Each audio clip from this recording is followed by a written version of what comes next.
अस्सलाम वालेकुम रहमतुल्लाह।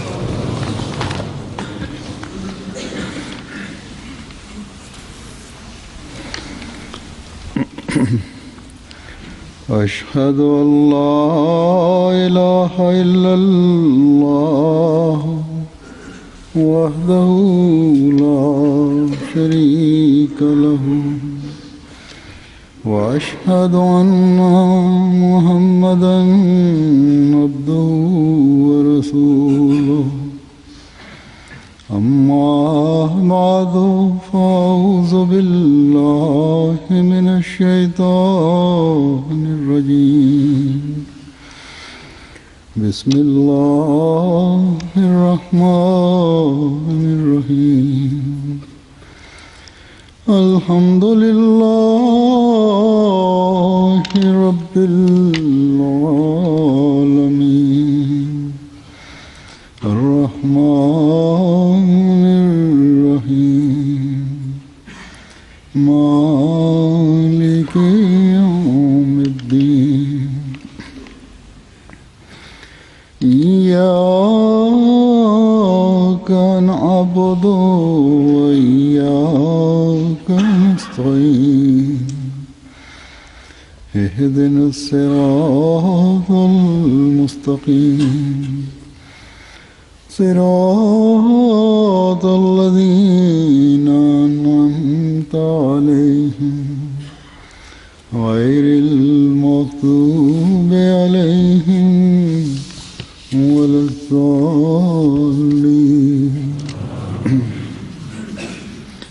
अल्लाहु ला इलाहा इल्ला हु अल हय्युल क़य्यूम ला ताख़ुज़ुहु सिनतुन वला नौम लहू मा फ़िस समावाति व मा फ़िल अर्ज़। मन ज़ल्लज़ी यशफ़अु इंदहु इल्ला बिइज़्निहि यअलमु मा बैना अयदीहिम व मा ख़ल्फ़हुम वला युहीतूना बिशैइन मिन इल्मिही इल्ला बिमा शाअ। वसिअ कुर्सियुहु अस्समावाति वल अर्ज़ वला यऊदुहु हिफ़्ज़ुहुमा वहुवल अलियुल अज़ीम।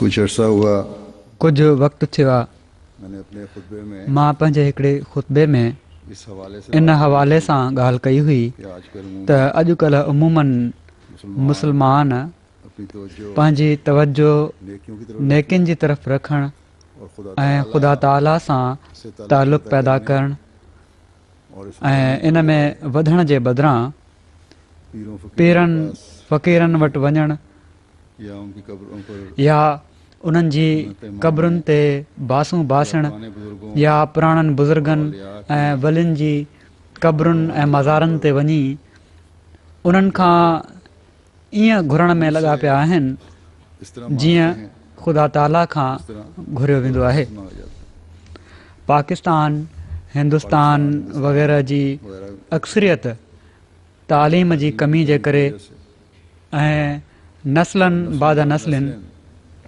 पीर परस्ती जे तसवुर जे करे सम्झनि था त ही पीर या फ़क़ीर या बुज़ुर्ग या औलिया असां जूं मुरादूं पूरियूं करे सघनि था, असांजा मसइला हल करे सघनि था।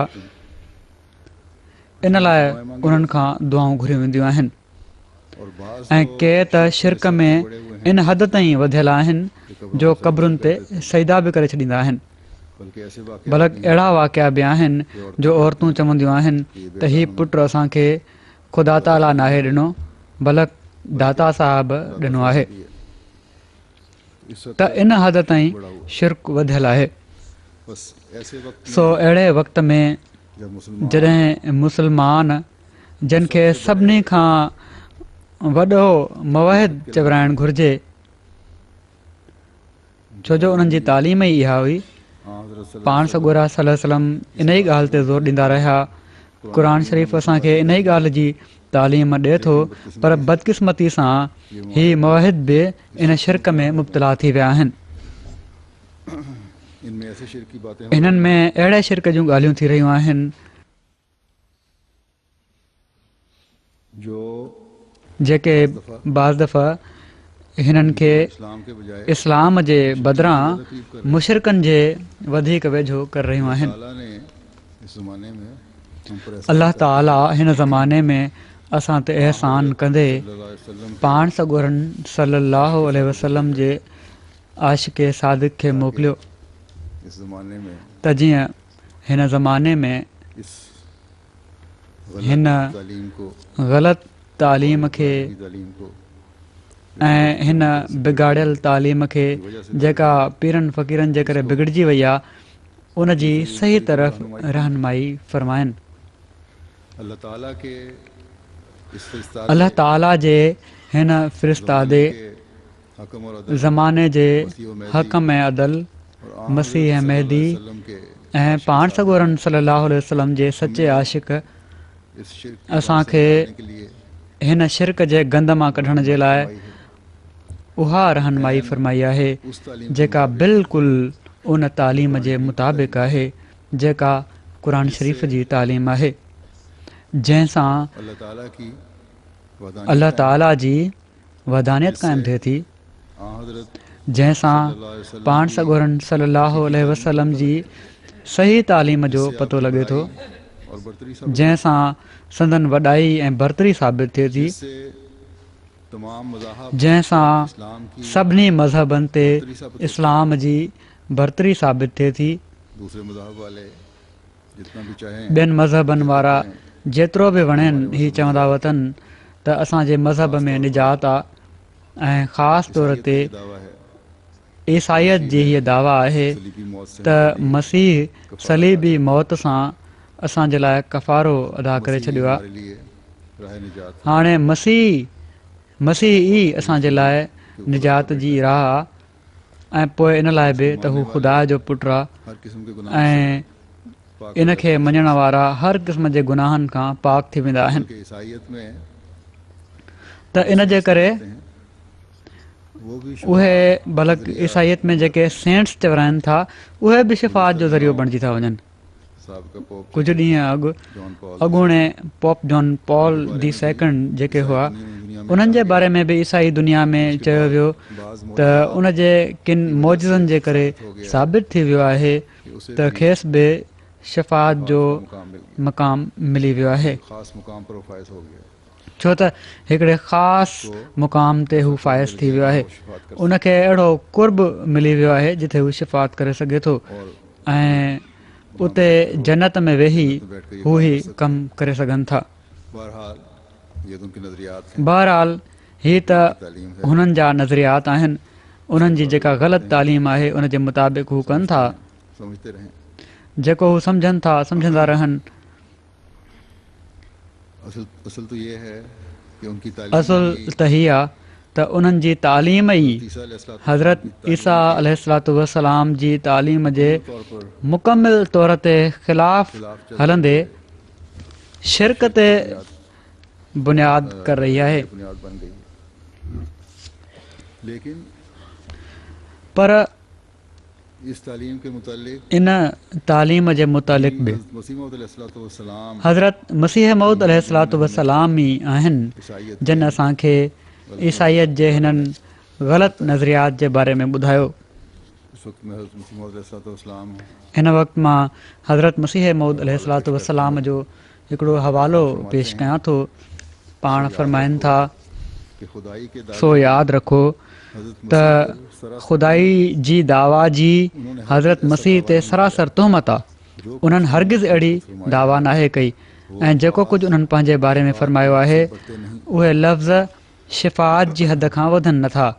सो नबियों की शिफात से सो नबियुनि जी शिफ़ात खां कंहिंखे इनकार आहे।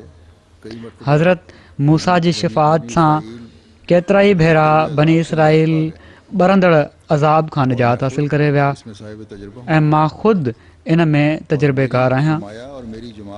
फरमाइनि था ऐं मुंहिंजी जमायत जा अक्सर मुअज़िज़ ख़ूब ॼाणनि था त मुंहिंजी शिफ़ात सां किन मुसीबतुनि ऐं मर्ज़नि में मुब्तला माण्हू पंहिंजनि तकलीफ़ुनि खां निजात हासिल करे विया ऐं हीअ ख़बरूं उन्हनि खे पहिरियां खां ॾिनियूं वयूं हुयूं ऐं मसीह जो पंहिंजी उम्मत जी निजात जे लाइ मसलूब थियणु ऐं उम्मत जो गुनाह उन्हनि ते विधो वञणु हिकिड़ो अहिड़ो मुहमल यानी बेमाना अक़ीदो आहे जेको अकुल खां हज़ारे कोह परे आहे।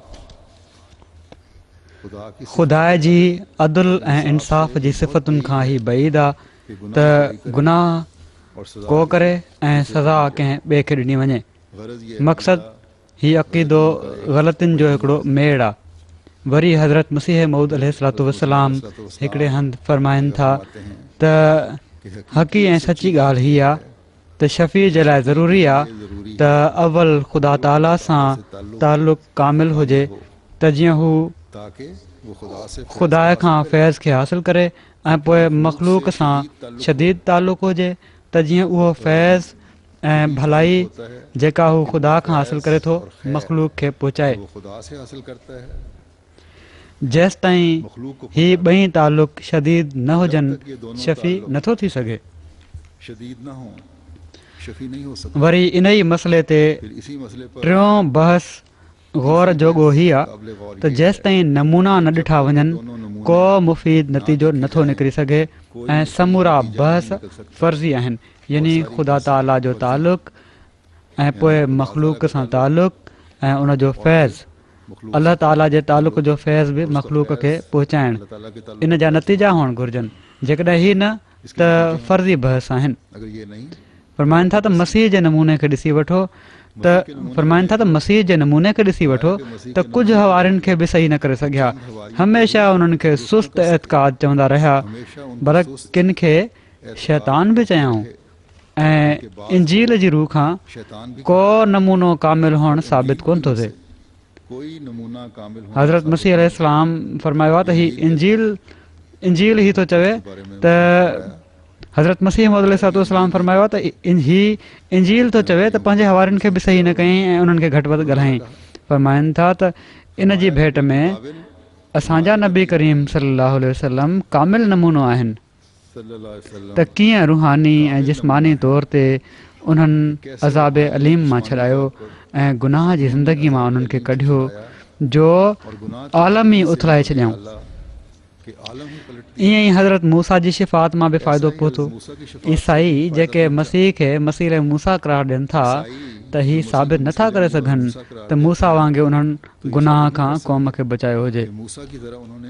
बाइबल में ओल्ड टेस्टामेंट में हज़रत मूसा अलैहिस्सलाम जा मिसाल त मिलनि था पर हज़रत ईसा जे बारे में नाहे। जेको बि चयो आहे पॉल चयो आहे या किन ॿियनि माण्हुनि जंहिंजा नाला तारीफ़ में नथा ॾिना वञनि। फरमाइनि था भला असीं ॾिसूं था त मसीह खां बाद क़ौम जी हालति तमामु घणो बिगड़जी वई ऐं हाणे बि जेकॾहिं कंहिंखे शक हुजे त लंडन या यूरोप जे ॿियनि शहरनि में वञी ॾिसी वठे त छा गुनाह खां छॾायो अथई या फासाए छॾियो अथई। हाणे बि जेको गुनाह आहे गुनाह जी जेका तारीफ़ आहे जेका बुराई आहे हाणे बि जेको गुनाह आहे गुनाह जी तारीफ़ आहे जेका बुराई आहे जेकॾहिं उनजी तारीफ़ मटी वञे बुरायूं आज़ादी ऐं नेकियूं शुमार थियणु लॻनि त पोइ बेशक हिननि जी तालीम या जेको अमल आहे उहो ठीकु आहे। पर पाण फरमाइनि था त जेके सही बुरायूं आहिनि अख़लाक खां किरियल हरकतूं आहिनि इंसान जो इंसानियत खां या अख़लाक़ी लिहाज़ खां ॿाहिरि निकिरणु उहे बुरायूं त यूरोप में तमामु घणियूं आहिनि। इन लाइ ही गुनाह मां कढणु नाहे बल्कि गुनाह में वेतर ॿोड़णो आहे। फरमाइनि था सखणियूं दावाऊं ई दावाऊं आहिनि जिन सां को वाज़े सबूत न आहे। सो ईसाइनि जो हीउ चवणु त मसीह छॾाइण जे लाइ आयो हुयो हिकिड़ी ख़्याली ॻाल्हि आहे जॾहिं त असीं ॾिसूं था त उन्हनि खां बाद क़ौम जी हालत ॾाढो बिगड़जी वई ऐं रूहानियत खां बिल्कुलु परे वञी पई। बल्कि चर्च त हाणे ख़ुदि चवनि था त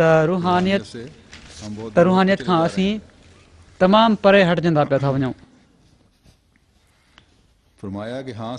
फरमाइनि था त हा, सचो शफ़ी ऐं कामिल शफ़ी पाण सॻुरा सल्लल्लाहु अलैहि वसल्लम आहिनि जन क़ौम खे बुत परस्ती ऐं हर क़िस्म जे गुनाह ऐं नाफ़रमानी जी गंदगियुनि ऐं नापाकियुनि मां कढी आला दर्जे जी क़ौम बनाए छॾियो। ऐं पोइ इन जो सबूत हीअ आहे त हर ज़माने में पाण सॻुरनि सल्लल्लाहु अलैहि वसल्लम जी पाकीज़गी ऐं सदाकत जे सबूत जे लाइ अलाह ताला नमूनो मोकिले छॾे थो। त हीअ आहे असुलु तस्वीर जेका असांखे हज़रत मसीह मौद अलैहिस्सलातु वस्सलाम ईसाईयत जी ॾेखारी आहे त बाइबल जी रूह खां हज़रत ईसा अलैहिस्सलाम जो पंहिंजी ज़िंदगी में पंहिंजे हवारियुनि जी इस्लाह न करे सघणु साबित आहे। पोइ सलीबी मौत जेको उन्हनि जे वेझो लानती मौत बि आहे, हीअ बि ईसाइनि जे वेझो त हिकिड़ी बुराई हुई। तोड़े उन जूं जेके मर्ज़ी ताबीलूं हाणे पेश कयूं वञनि, तोड़े असीं अहमदी मुस्लमान इन ॻाल्हि खे नथा मञूं, बल्कि अलाह ताला पंहिंजे हिन नबीअ खे बि पंहिंजे उन्हनि सभिनी इल्ज़ामनि खां बचायो जेके यहूदी मथनि हणणु चाहिनि पिया। ऐं हज़रत ईसा अलैहिस्सलाम हिकिड़ी ड्रिघी उमिरि हासिलु कई ऐं पंहिंजे मिशन में कामयाबु थिया, उन मक़सद में कामयाबु थिया जंहिं जे लाइ ख़ुदा ताला खेनि मोकिलियो हो। पोप जे हवाले सां हीअ वज़ाहत, हीअ बयानु जेको मूं कयो आहे, इन लाइ बि बयानु कयो आहे जो अॼुकल्ह स्कूलनि में बि काफ़ी डिस्कशन थी रही आहे ऐं ॿार ऐं नौजवान मौजज़े जे बारे में ॻाल्हियूं ॿुधनि था, ज़िक्र ॿुधनि था ऐं पोइ बाज़ दफ़ा मुतासिर बि थी वेंदा आहिनि त उन्हनि खे हीउ पतो पए त हक़ीक़त छा आहे। हमेशह यादि रखो त पाण सॻुरनि सल्लल्लाहु अलैहि वसल्लम जो शिफ़ाअत जो जेको मक़ाम आहे उहो ई असुलु मक़ाम आहे, बुलंद मक़ाम आहे। ऐं संदन ज़िंदगी खां वठी अॼु ताईं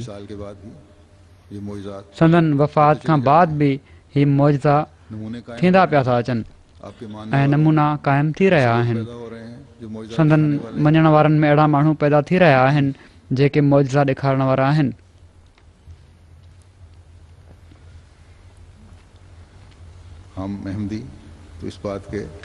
असां अहमदी त वॾे यकीन सां इन ॻाल्हि जा क़ाइल आहियूं त अलाह ताला अॼु बि पाण सॻुरनि सल्लल्लाहु अलैहि वसल्लम जी पैरवी जे तुफ़ैल पंहिंजी कुदरत जा नज़ारा ॾेखारींदो पियो थो अचे ऐं इन यकीन ते बि क़ाइमु आहियूं ऐं इन ईमान ते क़ाइमु आहियूं त कंहिं सेंट जी सिफ़ारिश जी ज़रूरत कान्हे। क़ुर शरीफ़ ते, क़ुर शरीफ़ जी तालीम ते अमल ऐं पाण सॻुरनि सल्लल्लाहु अलैहि वसल्लम जे हुकमनि जी पैरवी सां ख़ुदा मिले थो। ईसाई त ही ख़ासि मक़ाम कंहिंखे कंहिंजे मरण खां बाद ॼाराए रहिया आहिनि ऐं उहो बि ख़ुदा ताला नथो पियो ॾिए बल्कि माण्हू ॾेई रहिया आहिनि, बल्कि माण्हू ॾेई रहिया आहिनि हीउ मुक़ाम जंहिंजी हक़ीक़त बि हाणे ख़बर नाहे त उहे मौजज़ा हुआ बि या न। बल्कि पोलैंड जी हिकिड़ी अख़बार त हेसि ताईं लिखियो आहे ऐं इन ते एतिराज़ु कयो अथई त थी सघे थो त डॉक्टरनि जी जेका टीम किन मौजज़नि जा जेका फ़ैसिला करे थी उन्हनि जी तशख़ीस सही हुजे बि या न। जंहिं औरत जे बारे में चयो वञे थो त उनखे पार्किंसन हुई, थी सघे थो उन सां मिलंदड़ जुलंदड़ का ॿी बीमारी हुजे जंहिंजी इस्लाह बि थी वञे थी ऐं जेका थोरे वक़्त खां पोइ ख़ुदि ई ठीकु बि थी वञे थी, यानी उहा बीमारी। बहरहाल हिन वक़्तु मां हीउ ॿुधाइणु चाहियां थो त शिफ़ाअत जो सही इस्लामी नज़रियो छा आहे, हिकिड़े मुस्लमान जे वेझो शिफ़ाअत छा आहे ऐं छा हुअणु घुरिजे। क़ुर शरीफ़ में इन बारे में केतिरियूं आयतूं आहिनि। हज़रत मसीह मौद अलैहिस्सलातु वस्सलाम असांखे केतिरनि ई जॻहुनि ते मुख़्तलिफ़ आयतुनि जे हवाले सां खोले ई बयानु फ़रमायो आहे त शिफ़ाअत जी हक़ीक़त छा आहे। हज़रत ईसा अलैहिस्सलाम हज़रत ईसा अलैहिस्सलाम या ईसाइयत जे नज़रिए जे तालुक़ में मिसालें में पेश कर 2 मिसाल मां पेश करे चुको आहियां। अभी जो मैंने आयत तिलावत की है हाणे जेका मूं आयत तिलावत कई आहे तर्जुमा ये है इन खे आयतुल कुर्सी चयो वञे थो। अक्सरों को इन जो तर्जुमो ही आहे ऐं असीं उमूमन पढ़ंदा बि रहंदा आहियूं। अल्लाह ताला फरमाता है घणनि खे ही तर्जुमो ईंदो ई बि हूंदो, अल्लाह पर बहरहाल तर्जुमो ॿुधी वठो। अल्लाह ताला फरमाए थो त अल्लाह जिंदा रहने वाला उन खां सवाइ ॿियो को माबूद न आहे, उसे ना तो ऊँट हमेशह ज़िंदा रहण वारो ऐं क़ाइम बिज़ात आहे। उनखे न ई झूठो अचे थो न निंड। के हुजूर शफाअत उन ई जे लाइ आहे जेको आसमाननि में आहे ऐं जेको ज़मीन में आहे। केरु आहे जेको उन जे हुज़ूर शिफ़ात करे मगर उन जे इज़न सां। वो उसके इल्म हू ॼाणे थो जेको उन्हनि जे साम्हूं आहे ऐं जेको उन्हनि जे पुठियां आहे, ऐं बादशाहत हू उन जे इल्म जो को बि अहातो नथा करे सघनि मगर जेतिरो हू चाहे। उन जी बादशाहत आसमाननि ऐं ज़मीन ते फैलियल आहे वाला है। ऐं हिननि ॿिन्ही जी हिफ़ाज़त उनखे थकाए नथी ऐं हू तमामु बुलंद शान ऐं वॾी अज़मत वारो आहे। इस आयत के बारे में हज़रत सल्लल्लाहु अलैहि वसल्लम ने फरमाया हिन आयत जे बारे में पाण सॻोरनि सल्लल्लाहु अलैहि वसल्लम फरमायो आहे त ही सभिनी आयतुनि जी सरदार आहे सिफ़ात का एक खूबसूरत नक्शा खींचा गया है। ऐं हिन में अल्लाह ताला जी सिफ़तुनि जो हिकिड़ो ख़ूबसूरत नक्शो चिटियो वियो आहे। आयात बल्कि हीअ बि रवायत आहे त सूरह बकरा जूं पहिरियूं 4 आयतूं ऐं आयतुल कुर्सी वाले के घर ऐं इन सां शैतान भाग लॻ वारियूं 2 आयतूं ऐं आख़िरी 3 आयतूं पढ़ण वारे जे घरां शैतान भॼी वेंदो आहे। उस पर गौर करे, उसको समझे, उस पर अमल करने की यानी जेकॾहिं इंसानु हिननि खे पढ़े, इन ते गौर करे, इन खे सम्झे, इन ते अमल करण जी कोशिशि करे त शैतान हूअं ई परे हलियो थो वञे। बरकत रखी है कि सो हिननि आयतुनि में अल्लाह ताला बरकत रखी आहे सिफ़ात का त इस्लामी तालीम ते अमल थिए, अल्लाह ताला जी सिफ़तुनि जी ॼाण हासिलु थिए रखने की ऐं दिलि खे हमेशह पाक रखण जी कोशिशि थिए। ये अमल हैं जिनके साथ फिर अल्लाह ताला के फजल होते हैं। ही अमल आहिनि ऐसे लोगों के जिन सां पोइ अल्लाह ताला जा फज़ुल थींदा आहिनि। ऐं अहिड़नि माण्हुनि जे बारे में हदीसुनि मां साबित आहे त पाण सॻोरनि सल्लल्लाहु अलैहि वसल्लम जी शिफ़ात बशरी हूंदी आहे। कमज़ोरियों से सर्फ़ नज़र अल्लाह ताला इंसानी बशरी कमज़ोरियुनि खां सर्फ़ नज़र फरमाईंदो आहे, अल्लाह ताला पर अमल कुझु न हुजनि, नमाज़ों की तरफ अल्लाह ताला ते यकीन न हुजे, खुदा ताला के अहकाम नमाज़ुनि जी तरफ़ ध्यानु न हुजे, ख़ुदा ताला जे हुक्मनि ते अमल करण जी तरफ़ सिर्फ पीरो फकीर बेरग़बती हुजे, या औलिया की कब्रों पर दुआओं पर त सिर्फ़ पीरनि फ़क़ीरनि करने से या औलिया जी क़ब्रुनि ते दुआउनि ते इन्हिसार करण सां बख़्शिश ऐं शिफ़ात जा सामान न आहिनि थींदा। उनका शिरक है कि सिर्फ हीअ बि पीरों फकीरों पर हिकिड़े क़िस्म जो शिरक आहे त सिर्फ़ पीरनि ऐं फ़क़ीरनि ते इन्हिसार कयो वञे। है। तो यहाँ मुसलमानों में ईसाइनि में ज़ाहिरी शिरक आहे त हिते मुसलमाननि में ज़ाहिरी बि ऐं ॻुझो बि इस आयत में ॿिन्ही क़िस्मनि जो शिरक मिले थो। जो बहरहाल हिन आयत में जेको इस्लाम की पैगाम आहे तफसीर की रोशनी में ही बयान इन खे हज़रत मसीह मौद अलैहिस्सलाम जे आप फरमाते हैं तफ़सीरनि जी रोशनी में ई बयानु कयां थो। कि अल्लाह ला इलाहा इल्ला हु पाण फरमाइनि था अल हय्युल क़य्यूम। त अल्लाह ताला फरमायो आहे त अल्लाह ला इलाहा इल्लाहु अल हय्युल क़य्यूम सिफ़ात कामिला और अल हय्युल क़य्यूम, यानी अल्लाह ताला ई हिकिड़ी अहिड़ी ज़ात आहे जेका जामे सिफ़ात कामिला ऐं हर हिकु नुक्स खां आजी आहे, यानी हर हिकु नुक्स खां पाक आहे। उसी का उहा ई खुद ही उहो ई इबादत जो मुस्तहिक़ आहे।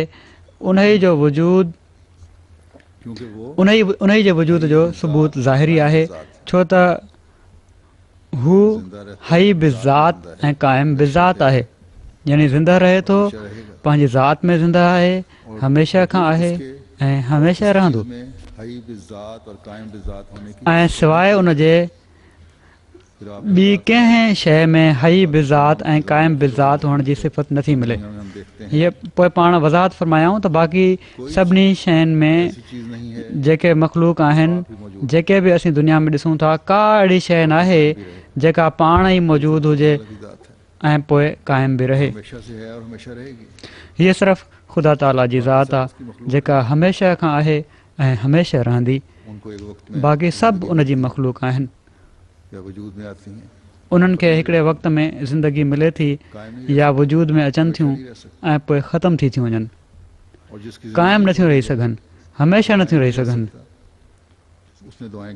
ऐं जंहिंजी ज़िंदगी थोरी आहे ऐं क़ाइमु नथो रही सघे, उन दुआऊं छा ॿुधणियूं आहिनि, उन कंहिंजी दुआ जी क़बूलियत छा करणी आहे ऐं कंहिंखे औलाद छा ॾियणी आहे।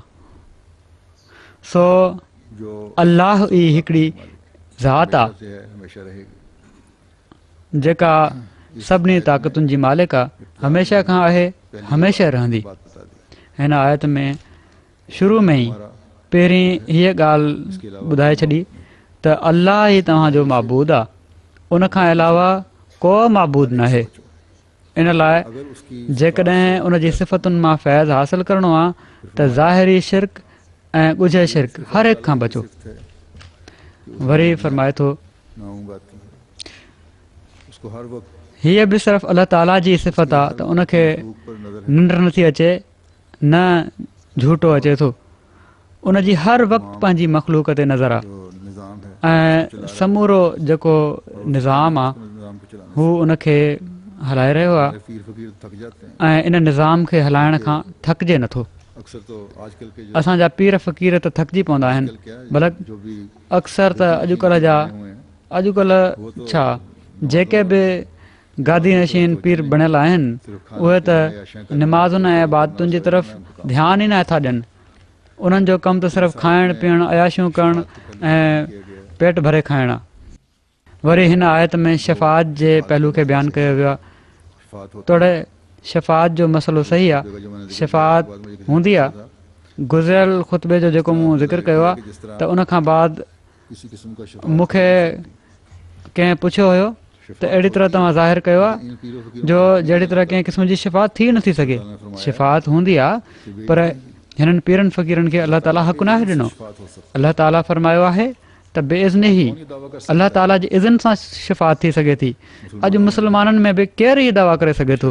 बेशक इस्लाम ख़ुदा ताला जो आख़िरी ऐं मुकमिल दीन आहे, पर नथा चई सघूं त उन ते पूरो अमल करण वारे खे बि अलाह ताला जे तरफ़ां शिफ़ात जो इज़न आहे। जन मसीह मऊद अलैहिस्सलातु वस्सलाम खे नाहे मञियो, उहे त अलाह ताला जे हुकुम खां उअं ई ॿाहिरि निकिरी रहिया आहिनि।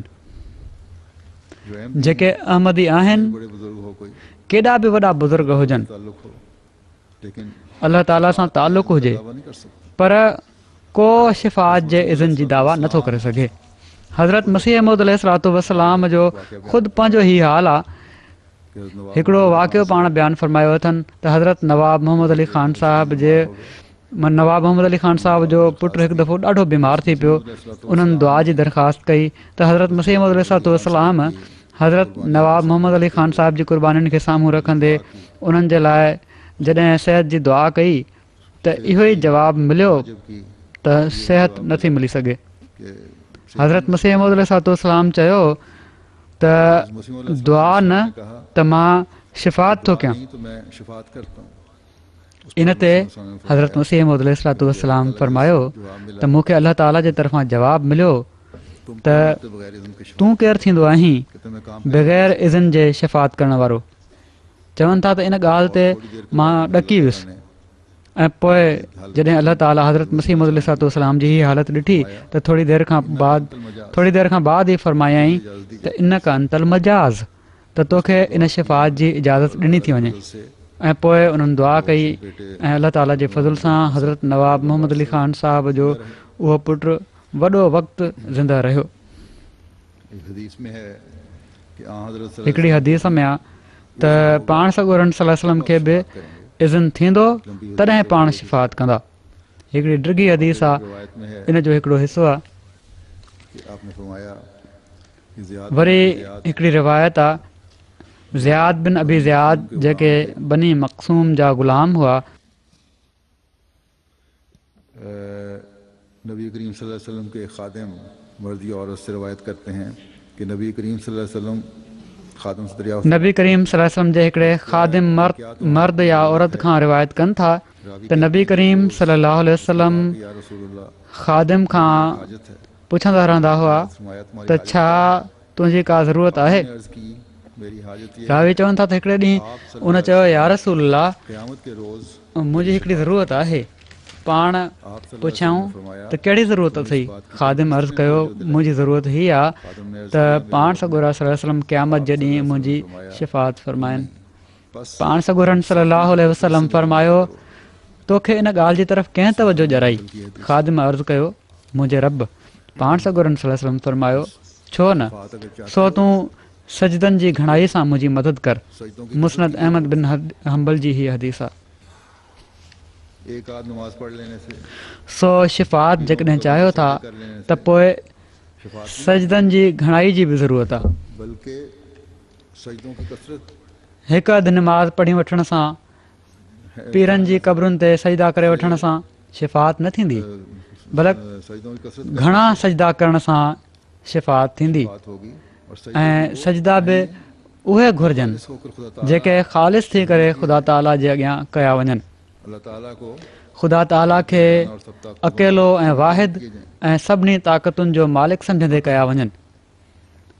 अल्लाह ताला खे समूरियुनि ज़रूरतुनि खे पूरो करण वारो सम्झियो वञे। करने वाला समझा जाए।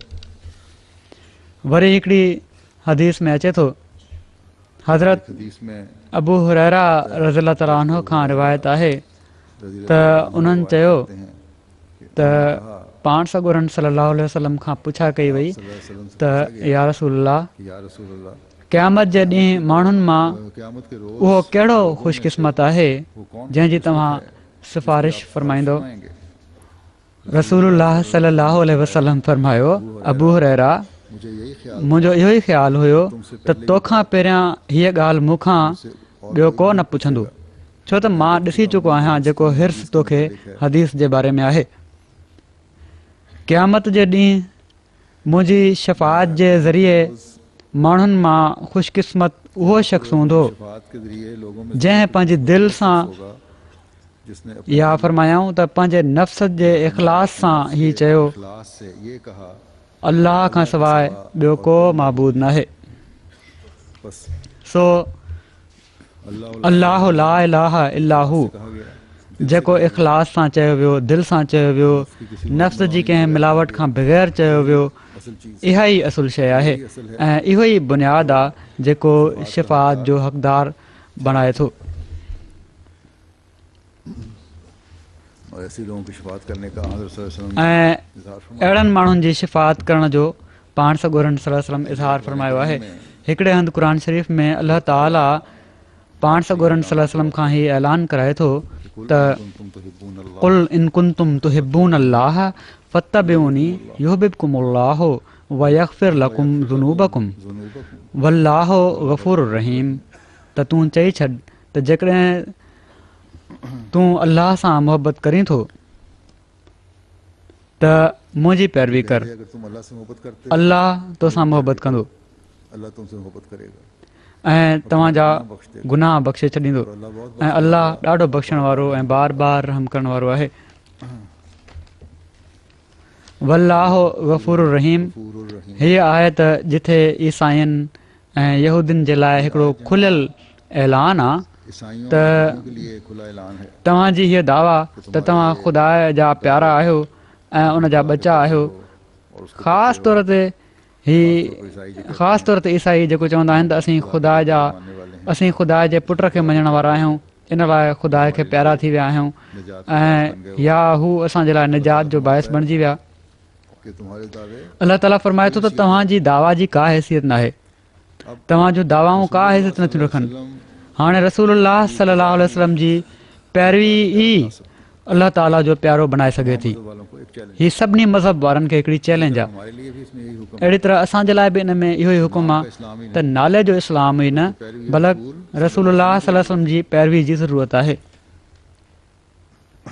पाण सॻोरा ऐं पाण सॻोरा सल्लल्लाहु अलैहि वसल्लम उहो वजूद आहिनि जो जेके सभिनी खां वधीक सबसे ज्यादा अल्लाह ताला जी सिफ़तुनि खे ॼाणण वारा आहिनि और उसको अपनी जिंदगी का ऐं उनखे पंहिंजी ज़िंदगीअ जो हिसो बनाइण वारा हुआ।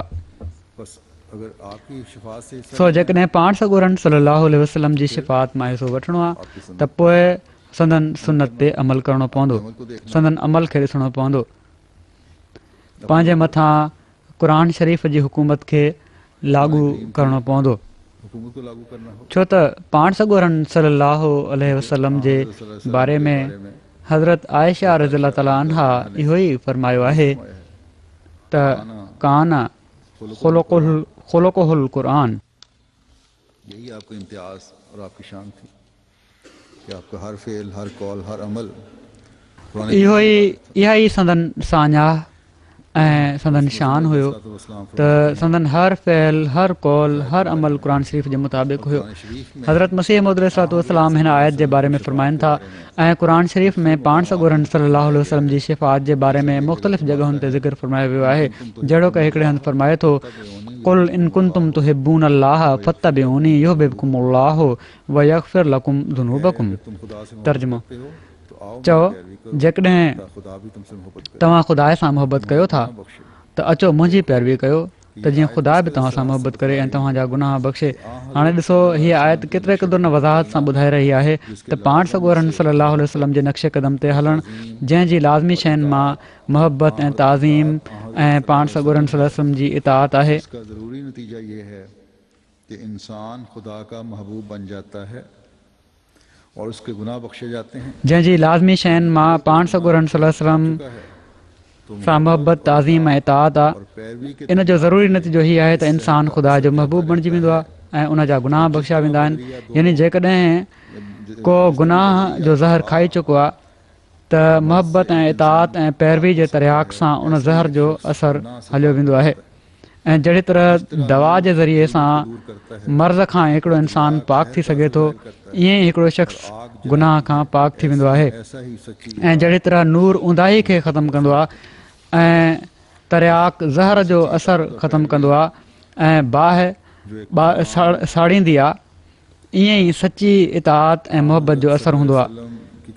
सो हीअ सची इताअत ऐं पैरवी जेका हिकिड़ो मुस्लमान पाण सॻोरन सल्लल्लाहु अलैहि वसल्लम जी करण जी कोशिशि कंदो आहे ऐं करणु घुरिजे, इन ई सां संदन उम्मती हुअण जो सही हक़ अदा थिए थो। ऐं इन ई जे करे हिकिड़ो इंसानु, हिकिड़ो मुस्लमान, हिकिड़ो सचो मुस्लमान पाण सॻोरन सल्लल्लाहु अलैहि वसल्लम जी पंहिंजी उम्मत जे लाइ कयल दुआउनि जो वारिस बणिजे थो। हज़रत मसीह मौद अलैहिस्सलाम हिन मज़मून खे मज़ीद खोले ऐं इन जो फ़लसफ़ो बयानु कंदे हिकिड़े हंधि फरमाइनि था त हीअ हरगिज़ न सम्झणु घुरिजे त शफ़ाअत का शइ न आहे। असांजो ईमान आहे त शफ़ाअत हक़ आहे ऐं इन ते हीअ सरी नस आहे वसल्ले अलैहिम इन सलातक सकनुल लहुम। ही शफ़ाअत जो फ़लसफ़ो आहे, यानी जेको गुनाहनि में नफ़सानियत जो जोश आहे उहो थधो थी वञे। शफ़ाअत जो नतीजो ही ॿुधायो आहे त गुनाह जी ज़िंदगी ते हिकिड़ो मौत वारिद थी वेंदो आहे ऐं नफ़सानी जोशनि ऐं जज़्बात में हिकिड़ी बरूदत अची वेंदी आहे, यानी थधाई अची वेंदी आहे, जंहिंसां गुनाहनि जो सादर थियणु, गुनाह थी वञणु बंदि थी उन्हनि जे भेट में नेकियूं शुरू थी वेंदियूं आहिनि। सो शफ़ाअत जे मसइले अमलनि खे बेकार नाहे कयो, बल्कि आमाल हसना जी तहरीक कई आहे। शफ़ाअत जे मसइले सां नेक अमल बजाइण जी वेतर तहरीक पैदा थिए थी। फरमाइनि था शफ़ाअत जे मसइले जे फ़लसफ़े खे न सम्झी बेवकूफ़नि एतिराज़ु कयो आहे ऐं शफ़ाअत ऐं कफ़ारे खे हिकु करार ॾिनो अथनि, हालांकि हीअ हिकु नथा थी सघनि। कफ़ारो आमाल हसना खां आज़ादु करे थो, कफ़ारो नेक अमलनि खां आज़ादु करे थो, यानी फलाणे शख़्स जेको कफ़ारो अदा कयो आहे ऐं मुंहिंजो जुर्म पाण वरितो अथई, इन जे लाइ मूंखे नेकियूं करण जी ज़रूरत न आहे त हीउ कफ़ारो आहे। हाणे ईसाई जेको मर्ज़ी कंदा रहनि, हज़रत ईसा उन्हनि जी ख़ातिर लांती मौत मरी विया, नऊज़ बिल्लाह, त हीउ कफ़ारो थी वियो। इन लाइ कफ़ारे त नेक अमलनि खां हिकिड़े इंसान खे फ़ारिग़ करे छॾियो। फरमाइनि था ऐं शफ़ाअत नेक अमलनि जी तहरीक करे थी ऐं जेका शइ पंहिंजे अंदरि फ़लसफ़ो नथी रखे उहा घटि आहे, कंहिं कम जी न आहे। असांजी हीअ दावा आहे त इस्लामी उसूल ऐं अक़ीदा ऐं उन जी हर तालीम पंहिंजे अंदरि हिकिड़ो फ़लसफ़ो रखे थी ऐं इल्मी पहिरायो उन सां गॾु मौजूदु आहे जेको ॿियनि मज़हबनि जे अक़ीदनि में नथो मिले। फ़रमाइनि था शफ़ात आमाल हसना जी मुहर कहिड़ी तरह आहे, हीउ सुवालु पैदा थिए थो।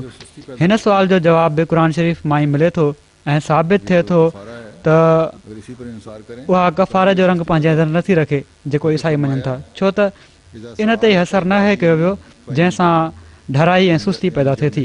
हीउ जेको कफ़ारो आहे इन ते जेकॾहिं इन्हिसार कयूं त ढराई ऐं सुस्ती पैदा थिए थी। बलक फ़रमाए थो इज़ा साल का इबादी अन्नी व इन्नी क़रीब, यानी जॾहिं मुंहिंजा बाना मुंहिंजे बारे में तोखां सुवाल कनि त हू किथे आहे, तूं चई छॾ त मां वेझो आहियां। वेझे वारो त सभु कुझु करे सघे थो, परे वारो छा कंदो? जेकॾहिं बाहि लॻल हुजे त परे वारे खे जेसि ताईं ख़बर पहुचे उन वक़्त ताईं त शायदि हू सड़ी का खाक बि थी चुके। इन लाइ फ़रमायो वियो आहे त चई छॾ त मां वेझो आहियां। सो हीअ आयत बि क़बूलियत दुआ जो हिकिड़ो राज़ ॿुधाए थी ऐं उहो हीअ आहे त अलाह ताला जी कुदरत ऐं ताक़त ते हिकिड़ो कामिल ईमान पैदा थिए ऐं उनखे हर वक़्तु पंहिंजे वेझो यकीन कयो वञे ऐं ईमान हुजे त हू हर पुकार खे ॿुधे थो। केतिरनि दुआउनि जे रद्द थियण जो हीअ बि राज़ आहे त दुआ करण वारो पंहिंजी ज़ईफ़ुल ईमानी सां दुआ खे रद्द कराए वेंदो आहे। इन जे लाइ हीअ ज़रूरी आहे त दुआ खे क़बूल हुअण जे लाइक़ु बणायो वञे, छो त जेकॾहिं उहा दुआ ख़ुदा ताला जे शर्तनि हेठि न आहे त पोइ उनखे तोड़े सभई नबी बि रलिजी कनि बि कनि त क़बूल न थींदी ऐं को फ़ाइदो ऐं नतीजो इन ते न निकिरंदो। इन दुआ खे क़बूल कराइण जे लाइ पंहिंजो पाण खे इन्हनि शर्तनि हेठि बि आणणो पवंदो ऐं शर्त उहे ई आहिनि फतबिऊनी, मुंहिंजी पैरवी कयो, पाण सॻोरनि सलम जी पैरवी कयो, क़ुर शरीफ़ ते अमल कयो। फ़रमाइनि था हाणे हीअ ॻाल्हि सोचण जोगी आहे त हिकु पासे त पाण सॻोरनि सलाहु वसलम खे फ़रमायो वियो आहे सल्ले अलैहिम इन सलातक सकनुल लहुम, तुंहिंजी सलात सां उन्हनि खे थधि पइजी थी वञे, तुंहिंजी दुआ सां उन्हनि खे थधि थी पइजी वञे ऐं जोश ऐं जज़्बात जी बाहि थधी थी वञे। ॿिए पासे फल यस्तजीबूली जो बि हुकुम फ़रमायो वियो आहे। हिननि ॿिन्ही आयतुनि खे मिलाइण सां दुआ करण ऐं कराइण वारे जा तालुकात ऐं पोइ उन्हनि तालुकात मां जेके नतीजा पैदा थींदा आहिनि उन्हनि जो बि पतो लॻे थो। हिकु त पाण में दुआ करण ऐं कराइण वारे जे तालुकात जो पतो पए थो, पोइ उन्हनि जे नतीजनि जो बि पतो लॻे थो। अलाह ताला खां इंसान घुरे, मुकमिल पैरवी करे, मुकमिल ईमान ॾेखारे त पोइ इंसान पाण सॻोरनि सलम जी पंहिंजी उम्मत जे लाइ कयल दुआउनि जो बि वारिस बणिजे थो। इन जा ई नतीजा पैदा थियनि था ऐं पोइ उहे नतीजा नज़र अचनि था, छो त सिर्फ़ु इन ई ॻाल्हि ते मुनसिर नाहे कयो वियो त पाण सॻोरनि सलाहु वसलम जी शफ़ात ऐं दुआ ई काफ़ी आहे ऐं पाण कुझु न कयो वञे ऐं न इहो ई फलाह जो बाइस थी सघे थो त पाण सॻोरनि सलम जी शफ़ात ऐं दुआ जी ज़रूरत ई न सम्झी वञे। सो इंसान जा पंहिंजा अमल उन जो अलाह ताला जे अॻियां ख़ालिस थी निवड़णु, उन जी इबादत करणु, उन खां पंहिंजूं ज़रूरतूं घुरणु, हीअ शयूं आहिनि जेके पाण सॻोरनि सलाहु वसलम जी उम्मत जो सही फ़र्द बणाइनि थियूं। अहिड़ी तरह हज़रत मसीह मौद अलैहिस्सलाम जो हिकिड़ो नंढिड़ो इक़्तिबास आहे। पाण फ़रमाइनि था दुआ उन ई खे फ़ाइदो पहुचाए सघे थी जेको ख़ुदि बि पंहिंजी इस्लाह करे थो ऐं ख़ुदा ताला सां पंहिंजे सचे तालुक़ खे क़ाइमु करे थो। पैगम्बर कंहिंजे लाइ जेकॾहिं शिफ़ात करे पर उहो शख़्स जंहिंजी शिफ़ात कई वई आहे पंहिंजी इस्लाह न करे ऐं ग़फ़लत जी ज़िंदगी मां न निकिरे त उहा शिफ़ात उनखे फ़ाइदो नथी पहुचाए सघे। हिकिड़ी हदीस में अचे थो, हज़रत अबू हुरैरा रज़ियल्लाहु ताला अन्हु रिवायत कनि था त पाण सॻोरनि सल्लल्लाहु अलैहि वसल्लम फ़रमायो आहे त हर नबी जे लाइ हिकिड़ी ख़ासि दुआ हूंदी आहे जेका उहो नबी घुरंदो आहे अपनी इस ऐं खास मां दुआ चाहियां को थो त मां पंहिंजी इन ख़ासि दुआ खे पंहिंजी उम्मत जी शिफ़ात जे लाइ क़यामत ताईं बचाए रखां। अल्लाह ताला हमें और हमारी क़यामत आने वाली नस्लों को हज़रत सल्लल्लाहु अलैहि वसल्लम की उम्मत में हकीकी अल्लाह ताला होने वाला बनाए, असांखे ताकि शफात से ऐं असांजी क़यामत ताईं अचण वारनि नस्लुनि खे इस्लाम की पाण सॻोरनि सल्लल्लाहु अलैहि वसल्लम जी उम्मत में सही रंग में शामिलु थियण वारो बनाए कमालात इस्लाम त जीअं दर्ज हैं। शिफ़ात मां फैज़ हासिलु करण वारा थियूं। हाणे मां हज़रत मसीह मौद अलैहिस्सलाम जी शिफ़ात जे हज़रत मसीह मौद अलैहिस्सलाम जी शिफ़ात जे ताल्लुक़ सां कुझु दुआऊं पेश कयां थो। हज़रत मसीह मौद अलैहिस्सलाम जूं शफ़ात जे ताल्लुक़ में कुझु दुआऊं पेश कयां थो जेके आइना कमालत इस्लाम में दर्ज आहिनि। पाण फरमाइनि था, रब इज्ज़ मिन्ना हाज़र रसूल अल करीम ख़ैर मा तज़ी अहदम मिनल वरा वतवफ़ना फ़ी ज़ुमरतिही वाशुरना फ़ी उम्मतिही वस्क़ना मिन ऐनिही वजअलहा लना सुक़या वजअलहु लना शफ़ीअल मुशफ़्फ़ा फ़िल ऊला वल उख़रा। रब फ़तक़ब्बल मिन्ना हाज़ा दुआ व आविना फ़ी हाज़ा ज़ुरा।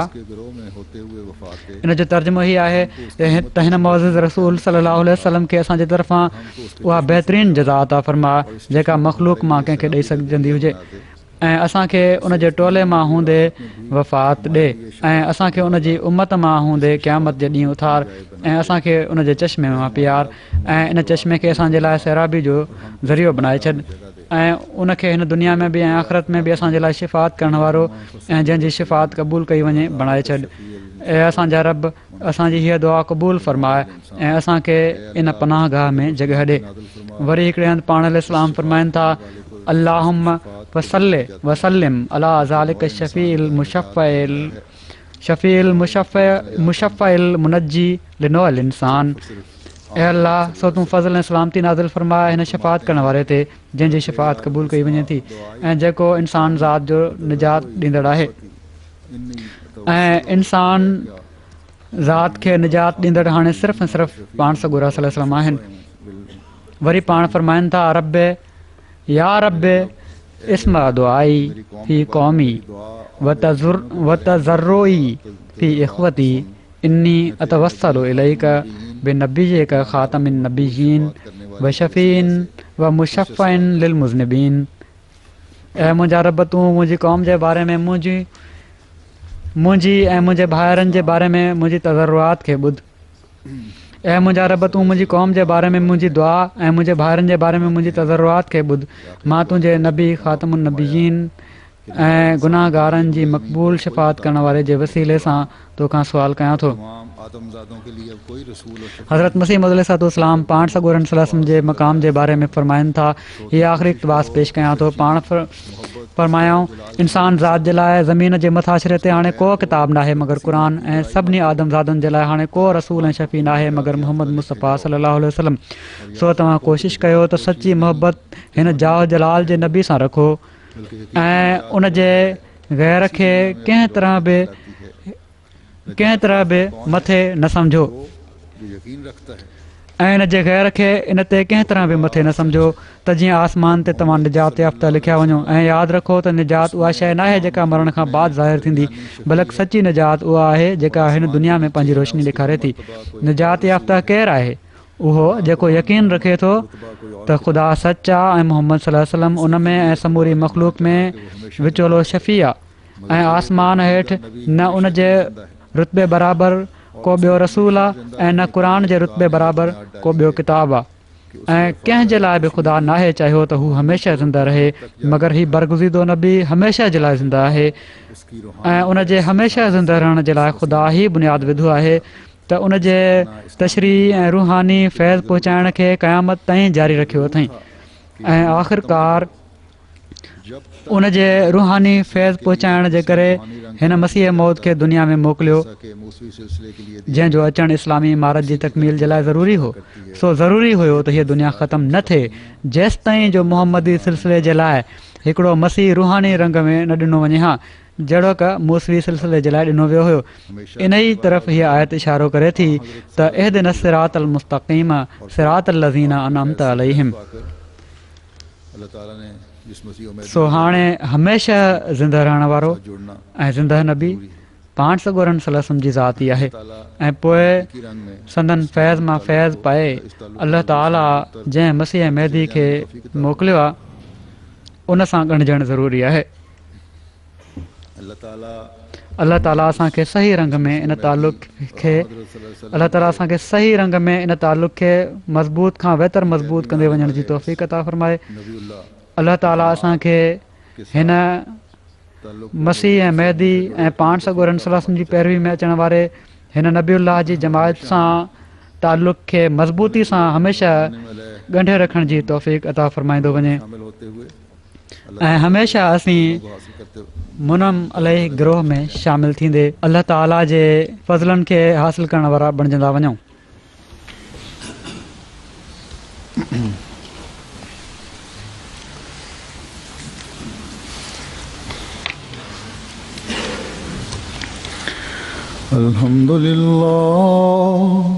अल्हम्दुलिल्लाह नहमदुहु व नस्तईनुहु व नस्तगफिरुहु व नु'मिनु बिही व नतवक्कलु अलैहि व नऊज़ु बिल्लाहि मिन शुरूरि अनफुसिना व मिन सय्यिआति अअमालिना। मन यहदिहिल्लाहु फला मुदिल्ल लहु व मन युद्लिल फला हादिय लहु व नशहदु अल्ला इलाहा इल्लल्लाह व नशहदु अन्ना मुहम्मदन अब्दुहु व रसूलुहु। इबादल्लाह रहमकुमुल्लाह इन्नल्लाह यअमुरु बिल अदलि वल इहसानि व ईताइ ज़िल क़ुर्बा व यन्हा अनिल फ़हशाइ वल मुनकरि वल बग़य यइज़ुकुम लअल्लकुम तज़क्करून। उज़्कुरुल्लाह यज़्कुरकुम वदूहु यस्तजिब लकुम व लज़िक्रुल्लाहि अकबर।